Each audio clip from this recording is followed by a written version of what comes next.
Exam পড়াশোনা সবটা গোলমাল করে দিতে হবে। দিদি ভাই এমন একটা কিছু করতে হবে না। ধারাবাহিকের শুরুতে আমরা দেখতে পাই রায় অ্যান্ড চ্যাটার্জি ইন্টারন্যাশনাল কোম্পানির পুরাতন এমপ্লয়িরা রেজিগনেশন লেটার জমা দেওয়াতে ঈশানী বলে, আপনারা আমাদের অনেক পুরাতন এমপ্লয়, কিন্তু হঠাৎ রেজিগনেশন লেটার জমা দিচ্ছেন কিসের জন্য? আমরা কিছুই তো বুঝতে পারছি না। এমপ্লয়গুলো কিছু না বলে চুপচাপ নেড়িয়ে যায়। তখন বানি বলে, দেখেন, আপনারা এভাবে চুপচাপ চলে যেতে পারেন না। আপনারা আমাদের সুখ দুঃখের সাথে। যদি আপনাদের কোনো সমস্যা হয় তাহলে সেটা আমাদের সাথে শেয়ার করুন বা আমাদের একটু সময় দিন খুঁজে বের করার। তারপরেও প্লিজ এভাবে চলে যাবেন না। এদিকে পিনাকি ঈশানীকে বলে, এবার রায় অ্যান্ড চ্যাটার্জি ইন্টারন্যাশনাল কোম্পানি অথই জলে পড়বে। অপরদিকে বানি অনিরুদ্ধ এমপ্লয়ীদের সাথে কথা বলা দেখে মৌলি ঈশানী পিনাকিকে বলে, ওই দেখো মা বাবা, ওনাদের কানে বানি কেমন ফুসমন্ত্র দিচ্ছে। পরক্ষণেই পিনাকি বলে, কিন্তু বানি তো ওনাদের কনভেন্স করার চেষ্টা করছে থেকে যাওয়ার জন্য। পিনাকির কথা শুনে নয়নতারা বলে, এত মাতব্বরি বানিকে কে করতে বলেছে? আমরা কি কেউ মাতব্বরি করতে বলেছি? তাহলে ও কেন আগে ভাগে গিয়ে কথা বলবে? এরপর তানিয়া বানিকে বলে, মা, তুমি যে স্কুলে হাইয়েস্ট মার্ক পেয়েছ সেটা বাবাকে বলো। তখন অনিরুদ্ধ বানির ব্যাগটিকে এক্সাম পেপার নিয়ে দেখে বলে, বানি, এটা তুমি কি করেছ? তুমি সবথেকে বেশি মার্ক পেয়েছ। তানিয়াও অনিরুদ্ধের কথাগুলো শুনে নয়নতারা হেসে বলে, স্কুলে হাইয়েস্ট মার্ক পেয়েছে সেটা আবার এত ঘটা করে বলার কি? পরক্ষণে ঈশানী বলে, ছোটমা, আপনি হয়তো ভুলে গেছেন, ছোটবেলার মৌলি যখন ক্লাস 6-এ অঙ্কে বেশি মার্ক পেয়েছিল তখন বাবাকে দিয়ে একটা গাড়ি গিফট করিয়েছিলেন।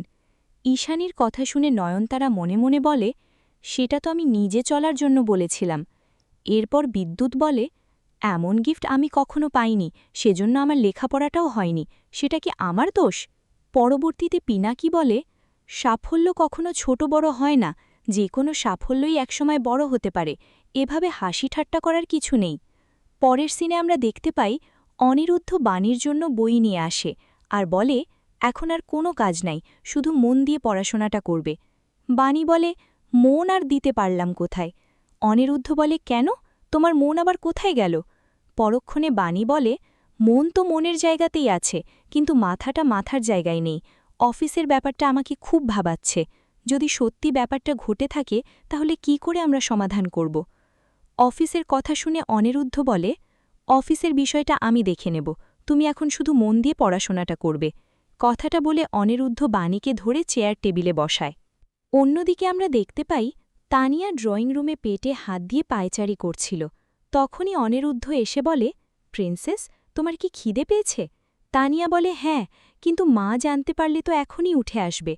তানিয়ার কথা শুনে অনিরুদ্ধ বলে, তোমার বাবা তো আছে, বলো তুমি কি খাবে, তোমাকে বাবা আজকে সেটাই বানিয়ে দেবে। তানিয়া রুটি আলুভাজি খাওয়ার কথা বললে অনিরুদ্ধ রান্নাঘরে গিয়ে রুটি আলুভাজি বানিয়ে তানিয়াকে খাওয়ায় এবং বাণীর জন্য নিয়ে যায়, যা দেখে বাণী বলে, এত কিছু আসলো কোথা থেকে? অনিরুদ্ধ বলে, তুমি সকালে যে রান্না করেছিলে সেটা ফ্রিজে ছিল, আর এখন আমি শুধু রুটি আর আলুভাজি করেছি, এখন তুমি খেয়ে নাও। বলেই অনিরুদ্ধ বাণীকে খাইয়ে দেয় এবং বাণী পড়াশোনা করতে থাকে। পরবর্তীতে অনিরুদ্ধ বলে, তুমি যদি পড়াশোনা করে যোগ্যতা অর্জন করে তোমার নিজের অধিকার ফিরে পাও তাহলে আমার থেকে খুশি আর কেউ হবে না। তখন বাণী বলে, সেটা তো আমি জানি, অশিক্ষিত বউ নিয়ে আপনার লজ্জা হয়। অনিরুদ্ধ বলে, আমি কি তোমাকে কখনো সেটা বলতে চাইছি? আমি তো তোমার যোগ্য অধিকার ফিরে পাও সেটারই তো চেষ্টা করছি। এদিকে বান্টি দরজার আড়াল থেকে বাণী ও অনিরুদ্ধকে একসাথে দেখে ছবি তুলতে থাকে আর বলে, এই ছবিগুলো যদি ম্যাডামকে দেখাই তাহলে তো বকশিসে আমাকে ভরিয়ে দেবে। পরের দৃশ্যে আমরা দেখতে পাই বান্টি বাণী অনিরুদ্ধের ছবিগুলো মৌলি ও নয়নতারাকে দেখালে মৌলি বলে, পড়াশোনা করছে আবার প্রেমও করছে। এদিকে নয়নতারা বলে, বাণী যেভাবে পড়াশোনা শুরু করেছে এখন তো আবার কথায় কথায় ইংরেজিও বলে, এভাবে চলতে থাকলে বাণী একদিন ক্লাসের ঠিক ফার্স্ট হবে, আর সেটা তো হতে দেওয়া যাবে না। অপরদিকে মৌলি বলে, বাণী পড়াশোনা করলে শিক্ষিত হলে মম ড্যাড যদি এই বাড়ির মেয়ে হিসেবে মেনে নেয়, এটা তো আমি কিছুতে হতে দিতে পারি না। এরপর মৌলি, নয়নতারা, বান্টি সবাই মিলে বাণীকে স্কুলে যেতে না দেওয়ার প্ল্যান করে। অন্যদিকে বাণী রান্নাঘরে রান্না করছিল, তখন অনিরুদ্ধ বাজার করে এনে বলে, তোমার স্কুলের সময় হয়ে গেছে, তুমি স্কুলে যাও, বাকি কাজ আমি করে নেব। এদিকে মৌলি নয়নতারা এসে বলে, শুধু কি গল্পই করা হবে নাকি কাজও হবে? আমার ব্রেকফাস্ট লাগবে, সাথে চা।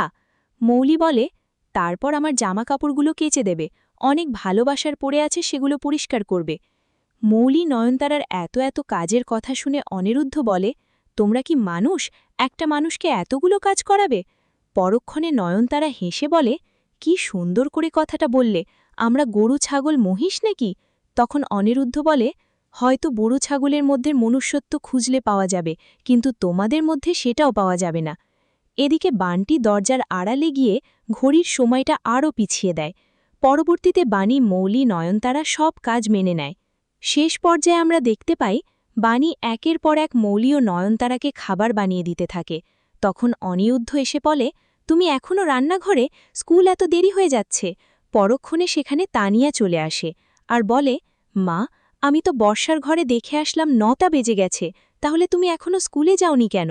পরক্ষণে অনিরুদ্ধ নিজের ফোন দেখে বলে, 9:15 বাজে, তোমার স্কুল শুরু হয়ে গেছে।